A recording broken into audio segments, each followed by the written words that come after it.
الله حسكم. انتم من وين جايين يا عمي؟ من وين جايين؟ Warga Palestina yang tewas di Gaza tembus 45.000 orang.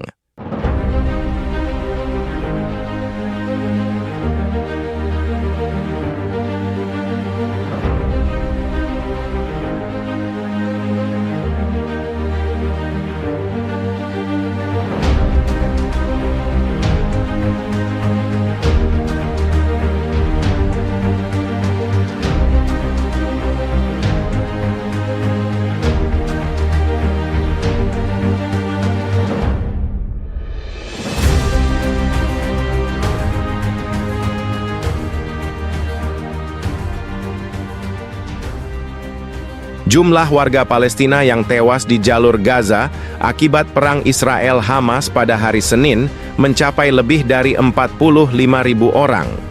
Hal ini disampaikan pejabat Kementerian Kesehatan Palestina di Gaza, wilayah yang dikelola oleh Hamas, yang tidak membedakan korban warga sipil dan kombatan. Sebagian besar korban adalah perempuan dan anak-anak. Kami ingin mengatakan pada dunia bahwa ini sudah cukup. Genosida ini sudah cukup. Perang ini sudah cukup, ujar Osama Lubat, seorang warga Palestina yang mengungsi dari Beit Lahia.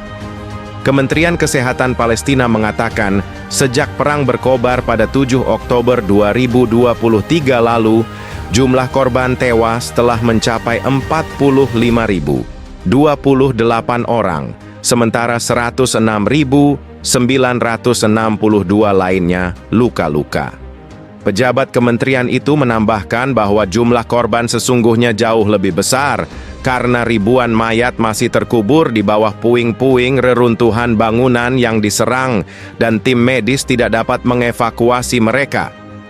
Perang terbaru Israel-Hamas ini merupakan pertempuran yang paling banyak menelan korban jiwa, di mana jumlah korban tewas saat ini mencapai sekitar 2% dari total populasi Gaza sebelum perang yang berjumlah sekitar 2,3 juta jiwa.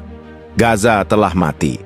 Ia mati tanpa kain kafan, kata Muhammad Sulaiman, yang mengungsi dari kota Gaza. Israel mengklaim Hamas bertanggung jawab atas jatuhnya korban jiwa warga sipil karena kelompok militan itu beroperasi dari dalam wilayah sipil di jalur Gaza yang padat penduduknya. Namun kelompok-kelompok HAM dan warga Palestina mengatakan Israel telah gagal mengambil tindakan pencegahan yang memadai untuk menghindari kematian warga sipil. Perang ini berawal ketika Hamas menyerbu bagian selatan Israel pada 7 Oktober 2023, menewaskan sekitar 1.200 orang dan menculik 250 orang lainnya.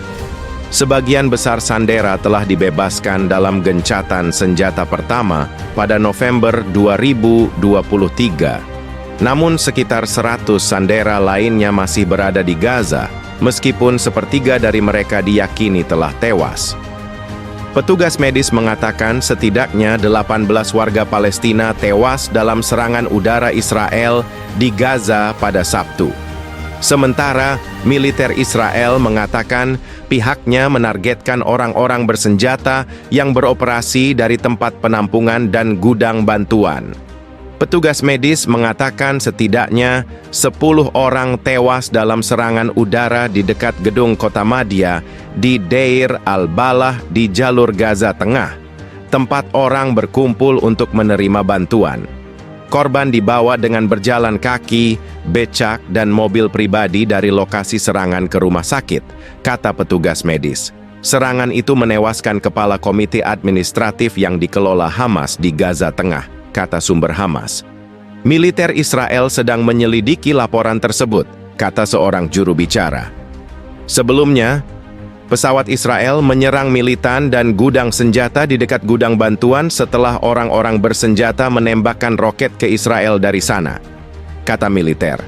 Serangan terpisah di kota Gaza terhadap bekas tempat penampungan yang menampung para pengungsi menargetkan para kombatan Hamas, kata militer. Setidaknya 7 orang tewas dalam serangan itu, kata petugas medis Palestina, termasuk seorang perempuan dan bayinya. Tidak jelas apakah orang lain yang tewas adalah kombatan. militer mengatakan telah mengambil tindakan pencegahan untuk mengurangi risiko kerugian terhadap warga sipil. Serangan terpisah di kota Gaza menewaskan seorang jurnalis lokal, kata petugas medis. Militer sedang menyelidiki laporan tersebut, kata seorang juru bicara. Perang di Gaza dimulai ketika kelompok militan Palestina Hamas menyerbu Israel, menewaskan 1.200 orang, sebagian besar warga sipil, dan menyandera lebih dari 250 orang kembali ke Gaza menurut pihak berwenang Israel. Ribuan warga Israel, termasuk ratusan pelajar dan mahasiswa, turun ke jalan dalam aksi protes besar-besaran menentang kebijakan pemerintah Perdana Menteri Benjamin Netanyahu.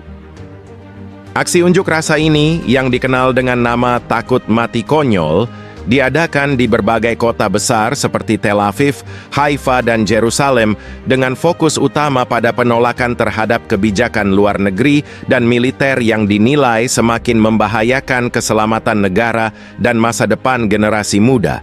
Dengan seruan, "Kami tidak ingin mati konyol," si swing untuk menuntut agar pemerintah Netanyahu segera menghentikan kebijakan luar negeri yang dianggap dapat memperburuk ketegangan di kawasan Timur Tengah yang semakin mendekatkan Israel pada kemungkinan konflik militer yang tak perlu. Ribuan orang yang sebagian besar adalah kalangan muda ini menuntut perubahan besar dalam arah kebijakan negara yang lebih mengutamakan perdamaian dan stabilitas daripada kebijakan militer yang dianggap provokatif dan berisiko tinggi. Protes ini muncul di tengah kekhawatiran yang semakin meningkat terkait kebijakan luar negeri dan pertahanan yang diambil oleh pemerintah Netanyahu. Dalam beberapa bulan terakhir, Netanyahu telah mengumumkan sejumlah langkah yang semakin memperkuat posisi militer Israel di kawasan, termasuk peningkatan anggaran pertahanan dan pengerahan pasukan lebih banyak di wilayah perbatasan dengan negara-negara tetangga. Langkah ini, meskipun dianggap sebagai upaya untuk menjaga keamanan negara, telah menimbulkan kecemasan di kalangan banyak warga, terutama generasi muda yang merasa bahwa kebijakan tersebut justru akan membawa Israel ke dalam konflik yang tidak perlu. Kebijakan ini juga mencakup sikap lebih agresif terhadap Palestina, yang membuat banyak pihak menganggapnya sebagai langkah yang memperburuk hubungan Israel dengan negara-negara di kawasan Timur Tengah, serta meningkatkan isolasi internasional. Protes ini, yang sebagian besar diorganisir oleh kalangan pelajar dan mahasiswa, menyoroti ketidakpuasan yang mendalam terhadap pemerintah Netanyahu, yang dianggap tidak sensitif terhadap kebutuhan rakyat Israel, khususnya kalangan muda. Nama Takut Mati Konyol yang dipilih sebagai tema utama protes ini bukanlah tanpa alasan. Bagi banyak peserta aksi, terutama generasi muda, ketakutan akan terjebaknya Israel dalam konflik militer yang sia-sia adalah alasan utama mereka turun ke jalan.